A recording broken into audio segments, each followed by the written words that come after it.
به نام خداوند بخشنده و مهربان و بعد السلام علیکم دوستان عزیز و ارجمند.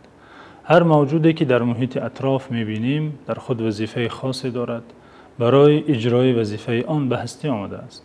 مثلا خانه وظیفه‌اش این است که ما را از گرما و سرما نگاه می‌دارد.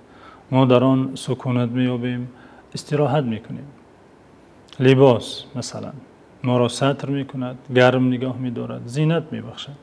ماشین برای این است که ما را یا بارهای ما را از جای به جای دیگر برده رساند. یخدان غذا و طعام ما را تازه نگه می‌دارد. و اینچنین هر چیزی که در محیط اطراف می‌بینیم وظیفه دارد، برای اجرای آن وظیفه آفریده شده، ساخته شده است. پس اگر چنین باشد، شاهی همه موجودات و مخلوقات، انسان برای چی وظیفه آفریده شده است؟ انسان برای چی به این هستی آمده؟ خداوند در سوره مؤمنون می‌فرماید: افحسبتم انما خلقناکم عبثا و انکم الینا لا ترجعون. ای مردم، مگر گمان کردید که ما شما را بیهوده آفریده ایم؟ گمان کردید که شما برای بازپرسی روز آخرت پیش ما حاضر نمی‌شوید؟ گمان کردید که پاداش و عقوبت، مجازات و مکافات وجود ندارد؟ خداوند کریم از صفت‌های نالایق منزه است و هیچ چیزی را بیهوده نمی آفرد.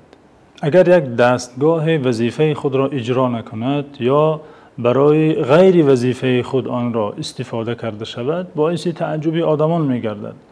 اما از این دیده تعجب آورتر این است که انسان وظیفه خود را در حیات نداند یا پی دانستن وظیفه خود نباشد و یا وظیفه خود را داند که چیست اما برای اجرای آن نکوشد، تلاش نکند. این یکی از عجایب‌ها در این روزگار هستی است. چه بسا زیادند کسانی که از وظیفه‌ای که خداوند آنها را برای اجرای آن وظیفه آفریده است غافل هستند. امام راغب اصفهانی در کتاب نفیس خود الذریعه فی مکارم الشریعه با تکیه به آیات قرآن گفته است: انسان برای 3 وظیفه آفریده شده.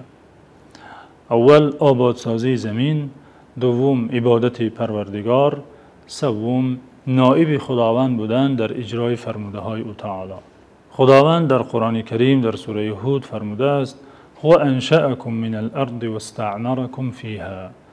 آن خداوند ذاتی است که شما را از زمین، از خاک زمین آفرید، منظور آفرینش اول حضرت آدم، و شما را معماران زمین قرار داد.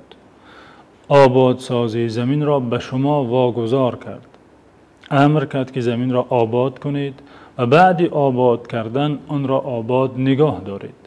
پس سازندگی، آبادکاری وظیفه نخستین انسان است و امر قرآنی است و هر خرابکاری در روی زمین برخلاف امر قرآن است. وظیفه دوم انسان در حیات عبادت کردن پروردگارش است، پرستش کردن این ذات توانا آفریدگار یکتا، این ذاتی که انسان را از نیستی به هستی آورد، از آب او را خونی بسته، از خونی بسته او را به گوشتباره مبدل کرد، گوشتباره را دارای اندام آدمی و در روز معین او را به عالم هستی آورد. وظیفه دوم انسان این خالق توانا را، این معبود بر حق را پرستش کردن و عبادت کردن. خداوند در سوره ذاریات فرموده است: و ما خلقت الجن والانس الا لیعبدون. من جنها و انسانها را تنها برای عبادت خویش آفریدم.